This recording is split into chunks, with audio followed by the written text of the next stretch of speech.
सुवर्णपुर जिलापाल कार्यालय परिसर में और सोनपुर उपजिलापाल कार्यालय परिसर में आज पूर्वाह्न 10 घंटा समय ईवीएम ईवीपैट प्रदर्शनी केन्द्र जिलापाल जिला निर्वाचन अधिकारी श्रीजुक्त विमलेन्दु राय द्वारा उद्घाटित हो जाएगी। प्रदर्शनी मॉडल बूथ केन्द्र प्रशिक्षण एवं सचेतनता निमंते ईवीएम एवं वीवीपैट रखा जाएगी। जनसाधारण यह केन्द्र को आसी ईवीएम माध्यम किभली मतदान कराए और वीवीपैट माध्यम किपर निजे देथिबा भोटर सठिक को जांच करहब तार प्रदर्शन केन्द्र में नियोजित कर्मचारी मानक उपस्थित रही जनसाधारण को बुझेवा सठिक व्यापार भोट देवा प्रणाली और मतदान महत्व संपर्क में अवगत कराइबा।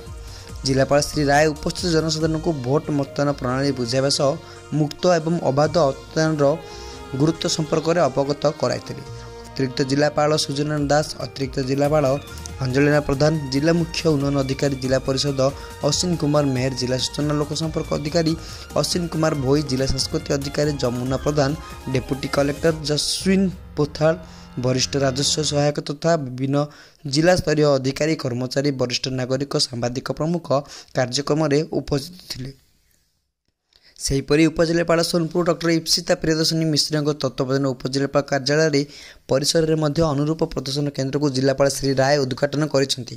कार्यक्रम अवसर में उपजिलापाल डॉक्टर इप्सिता प्रियदर्शनी मिश्र, तहसीलदार विश्वरूपा रथ, कार्यालय समस्त कर्मचारी, महिला कॉलेज, विभिन्न कॉलेजर छात्र छात्री, बुद्धिजीवी, मीडिया उपस्थित थिले।